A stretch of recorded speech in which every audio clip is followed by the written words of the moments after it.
And we're live on the Nobody's Famous podcast. It's officially season 2, episode 1, with none other than Jason R. Johnson. Bum bum. And Jason, you're an entrepreneur, a director. You create. You have your own club. Yeah. And you book the biggest artists in the world. Yes. When have you ever failed? That's a great opening question. I don't think, honestly, I would be here if I haven't failed.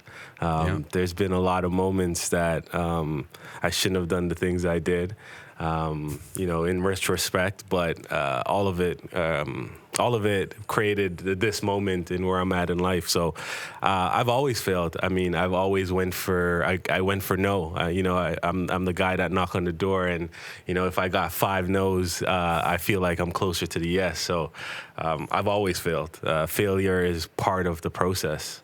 It's you start, fail, then succeed. And that's always been my approach. Yeah, because you're a very goal-oriented person. Yeah. I mean, I know you personally, and you're quite that very goal-oriented. Yeah. Like, what drives you to be that kind of person?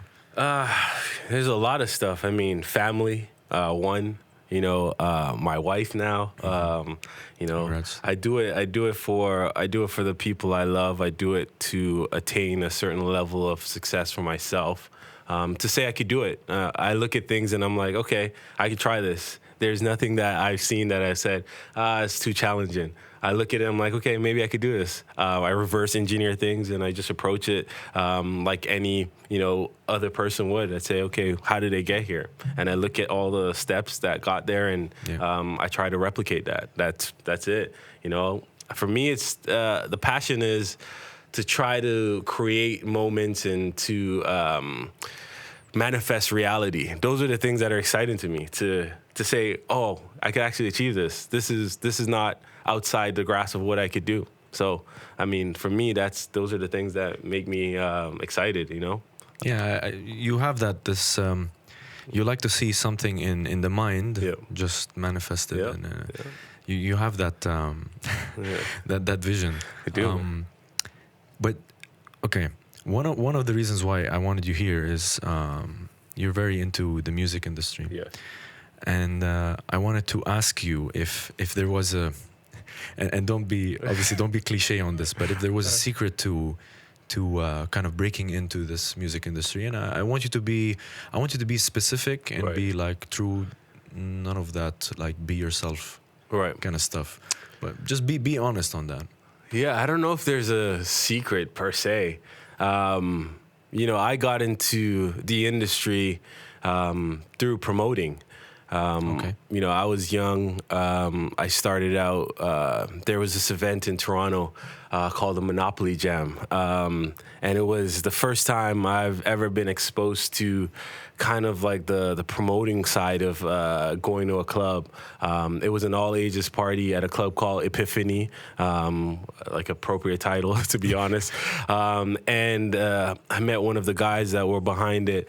And we started talking, and he was flying some of the events to get people to go there, and I was like, I could help you out. I could, sell tickets to the event. And I was young. This was all ages party. I mean, I probably was 16, 17. I'm not even sure, but.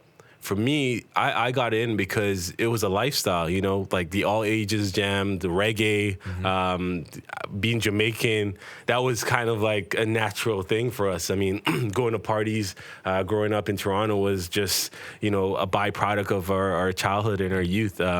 So I got in just because I always grew up emulating guys like Diddy and seeing what he did and seeing how he had a street team and how he became a promoter first, and then how he transitioned into the business side of it. Yeah. And for me, that appealed to me more because I wasn't a musician per se. I mean, I don't have any musical talent, but I love being around musicians, and all my friends just happen to be artists or producers or whatever it is. And growing up, I was so I was so connected and by the people I knew and the friends I had. So it was just natural for me to be like, let's just do a party. And going from the Monopoly Jam, then working with guys like Lil X and Taj, who are, Lil X is a video director that's directed everybody's music, from Usher to Drake to everybody you could think in between.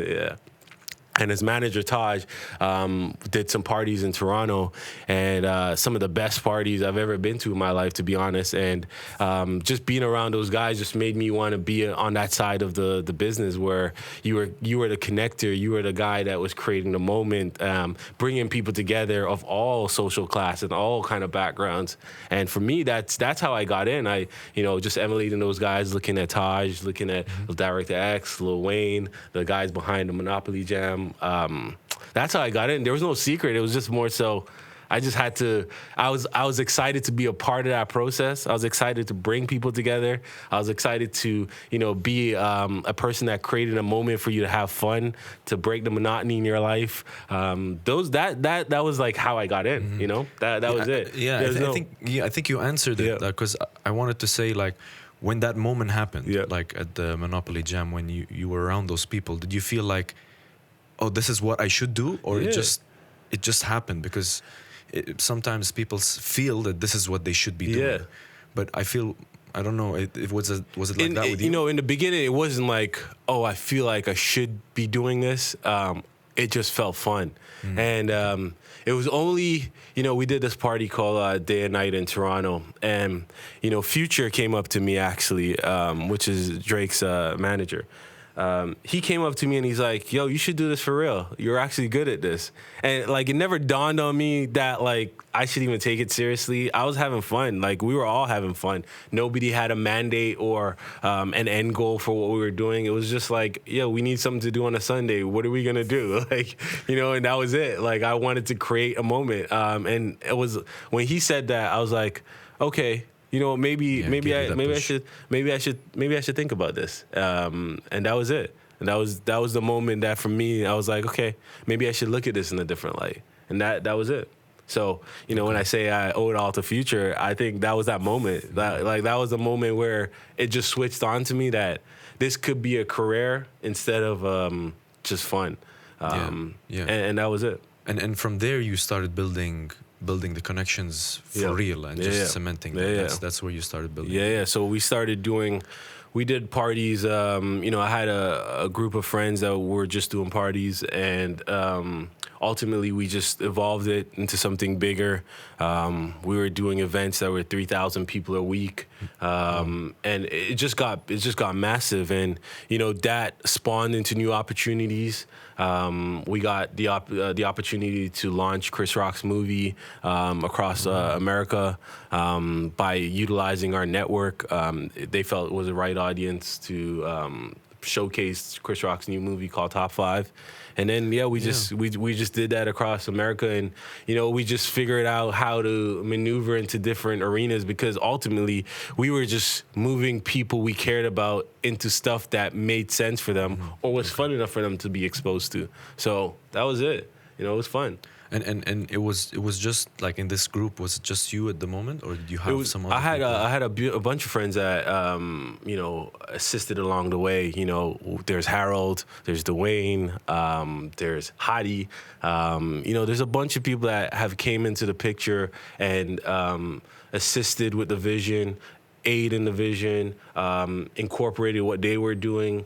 So it wasn't just a me thing. It was an embodiment of the movement of everybody's desire, whether it's to be a promoter or to be the social connector or to add creative elements. It was just that. It was a bunch of people that was just doing things that they thought was appropriate for the time. That was really it. We were just having fun, and it just transitioned into something that sustained us. You could pay your bills with. We ultimately bought into a nightclub called Wildflower, which is still the greatest club in Toronto, by the way. Just being around guys like that. When we got into Wildflower, we had business partners, Maddie, Dimitri, Reza. Thanks for Reza to put us into the opportunity. Just being around guys that just felt hungry all the time and just wanted to attain success in every aspect of their lives. Yeah. That was Actually, it. that's you raise a very important point, and it matters who you hang out with. Of course. It matters that you surround yourself with people that actually are better than you in a way, and that can push you to be better. Did you ever feel at any point like intimidated, or Never. like these people were like, oh, I can't be the same level? Never. I've always admired the people I was around. I've always admired them in some aspect, you know. Not everyone is perfect, but there's some elements about the persons I was around and the people I was around with that I admired, you know. Whether it's the way they spoke, whether it's the way they carried themselves, whether it's the way they were able to nurture relationships, whether it's their creative ambition. I've always admired, like, if there's somebody in my circle, like, there's an aspect of admiration, you know what I mean? Like, for you to be there, like, I would have to care for you in that level and be like, there's a level of respect. And I try to give that to everybody that I'm around and try to be with, whether it's inspiration or whatever it may be. But yeah, I've never been intimidated by anyone I was around because, intimidation is not, it's not a good feeling to have. Yeah. It's probably more reflection on you than it is on the person. I mean, it's an insecurity. I think it stems from that. And I don't think I felt insecure about the people I was around. If anything, I wanted to attain to their level of skill set that I didn't have or I'm trying to achieve. So I didn't feel intimidated. I felt motivated, if anything. Yeah. Okay, that's really good. And see, the reason I'm asking you also is because you know the name of the show, Nobody's Famous, right? And the funny thing perfect is, name, by the way. Perfect name. The funny thing is, you're always surrounded by somewhat famous people, right? And like does the show's name make sense to you in that atmosphere? I mean, you've mentioned so many different artists now. Yeah. What do you feel? Do you see? Can you tell us maybe what you think they see? Or because they're also around famous people as well. Like, you'll be in the same circle. Right. I mean, to touch on the name, Nobody's Famous. That's actually true. I mean, what is fame? You know, what is fame when you break it down? Because, from an artist to an artist, they may not be like, okay, that person is just famous. They'll be like, okay, that person is great at something, and I aspire or I want to emulate that. So, I mean, really, nobody's really famous. Nobody's really famous. Some people are really great at what they do, and through that, they've been able to amass a following of people that love what they do. I mean, and if that's fame, that's fame. But when I look at it, everybody at the end of the day is just humans. We're just here to achieve the same goals, and we all bleed the same. We all have the same fears. We all have the same, goals. And, you want to take care of your family. You wake up, you have the same 24 hours. I mean, honestly, for me. Not completely the same, but yeah. No, not completely the same. I mean, some people are on private jets in their 24 hours. Exactly. But honestly, and I mean, I've been around people that people would say are famous that share the same kind of concerns as me or somebody else. No matter what level of famousness or celebrity stature you achieve, you still have concerns. Like, you still care about the girl that breaks your heart. You still write about that. You still there's tons of stuff, man. I love the name. I love the name because what I think this show did, and why I was so happy to be on this, is you are also highlighting people that may be behind the scene that don't have the exposure and that don't have or have built that mass following because it's not something that's readily visible. If you're a musician that's You see that, you hear it every day. But what about the guys that, project manage your projects, that get you from A to Z, the writers, the producers, there's so many, and doing what we do, we see that there's so many moving parts of this that the public doesn't even know. I mean, the end result when we do the concert is just the artist on stage, the lights, and that's it. But before they even get on a plane, before the deal is even struck, there's a million people in between that. That's why this is perfect, That's why Nobody's Famous is great, because it highlights the individuals that are behind the scene. And it's dope. Yeah. I'm done. End of season 2. Which is perfect. Yeah. And I love your answer, because I think me and Alex, over the course of the year of us doing this, we do have this the same idea of that, and we try to tell people about the show in that way, and that there's no reason why you can't just have a show with someone off the street who is in some way indirectly making this, for example, the city you live in better, or something like that. I really love your answer, honestly. No, it's true, man. And the beautiful thing about life is everyone has a story. Every single person have a story, and we're more connected than we think we are. If I just meet you, I'm pretty sure there's a 6 degree of separation between somebody I know and and that's just life. So everyone has a story, and everyone aided somebody to get to where they are, and that's why this is perfect. Yeah. No, I completely agree with what you're saying, and also it's a tough. That's a tough thing for those who are not exposed. So definitely, going back to what it is you do as your career, like dealing with artists. And, how's your communication style? Like, how do you speak to these people, and what's the most difficult person you've had to deal with? I mean, if you could share that. I mean, they probably wouldn't.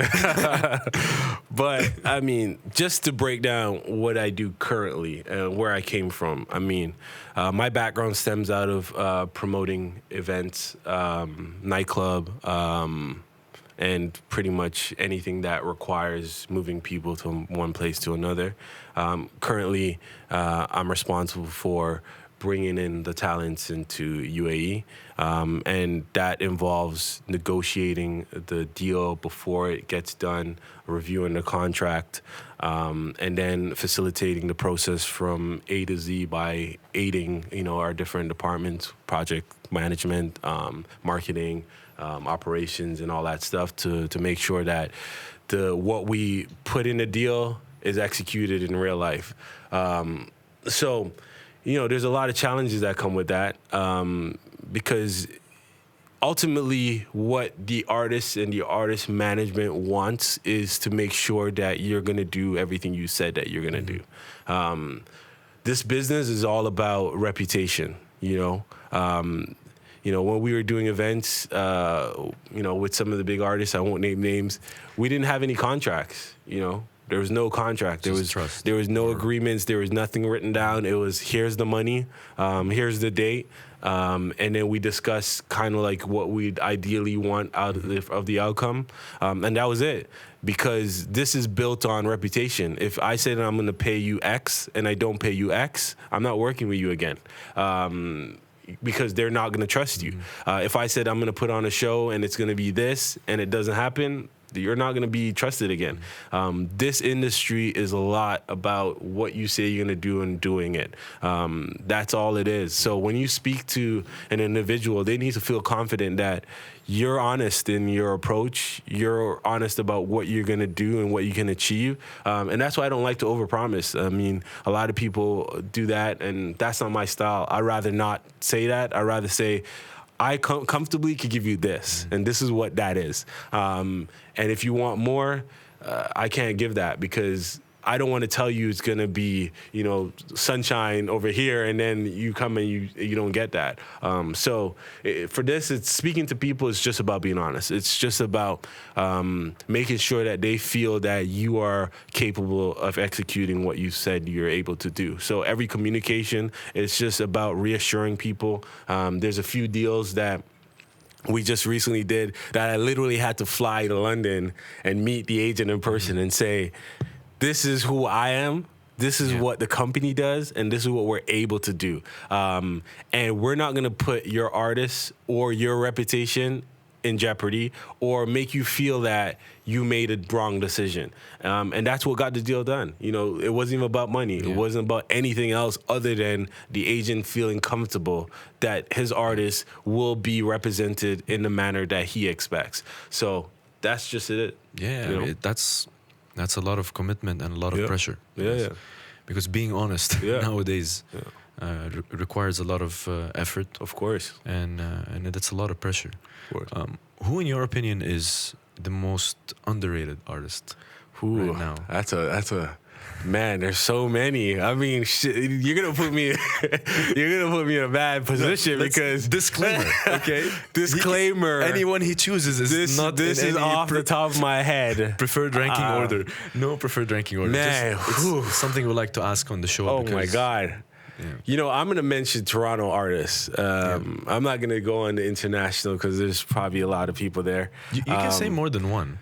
Okay. But if you had to pick one, just if you had to pick one. I can't even pick one. I can't. There's no way I can pick one. And I wouldn't say, let's just be clear about the word underrated, because there's a lot of people that are rated amongst a community that they care about, and that's all that matters. But on a global scale, the people that don't have enough attention, this is how I'll answer that. Okay. I think Savannah Ray from Toronto, she's an amazing vocalist, amazing writer. She needs all the attention, and I'm sure she'll have it soon. It's just a matter of time. I think she's plotting and scheming. Clearly, my blank face. Yeah. Like, that's what I'm saying. There's a lot of Toronto reference. Who else? Anders from Toronto. He's getting up there, but somebody that doesn't have the mass attention yet, but it's coming.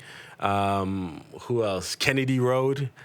She's amazing. I know. You're asking me questions about people. I know. I know. I'm gonna go research after. I'm going to Kennedy Road. She's dope. Molly Sways. He's a rapper out of Toronto. He's dope. I know. I know.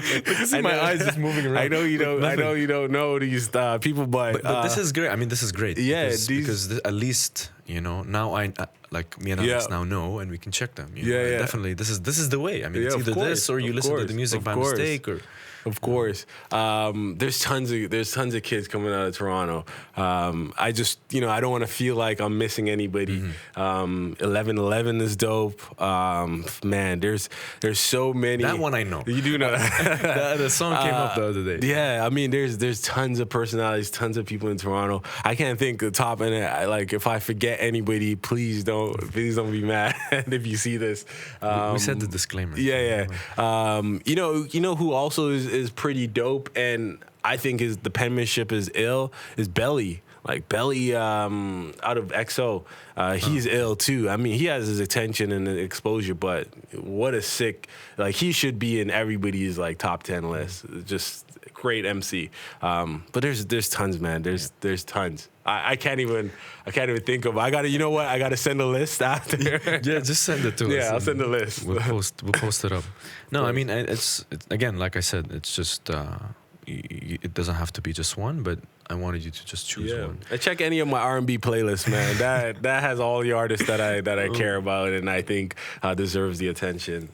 That's great, Jason. Okay, two last questions. Okay. What's next for you? Ooh, that's a great question. Doing what you do, you're always thinking about what's next. I've gotten to a point where I'm just trying to be experienced in the now and be excited about what I'm doing. For so long, I feel like I was just chasing the next moment, and I didn't relish in what was being done at the time when it was being done. I was always, thinking about, it needs to be bigger. We need to make more money from this. And that mindset kind of just let me not have fun. And right now, I just want to have fun. So what's next for me is really to just enjoy the moment as it comes, I just got married. I got a wifey. Great news. Shout out to Paula. And we're just enjoying life. We're just living this, enjoying being here in UAE, having fun, doing the stuff that I've always loved at the scale that I'm doing it. It's just impressive, man, to think you could go from throwing a party of 100 people to a concert in a stadium. It's insane. It's insane. So to be a part of that journey, that's all. I'm just enjoying this. I'm not looking for anything next. I'm just figuring out how to achieve more of the stuff I love doing now. That's it. That's nice. In other words, nothing. Listen, there's always plans, but to be honest, it's just really trying to enjoy it, man. Yeah. Really trying to enjoy it. So. Last question for you, Jason. All right. You have a question for me? Ooh, this is good. What do you see? What's your ultimate goal for this show? It's quite tricky how to answer this. I did mention in actually the last episode of season 1 that there were 2 answers, but I can answer differently. I think what me and Alex are trying to do is actually, you answered it already, is to give exposure to these people who, like, the people who really don't, like, you, for example, if we're talking about events, or if you're talking about a concert, or you're talking about even in a business, any type of business, there's people that are doing a lot of the work behind the scenes, and they're doing a lot of these, they're and working in the office late, they're doing stuff, and these people have really interesting stories, and we started the show from that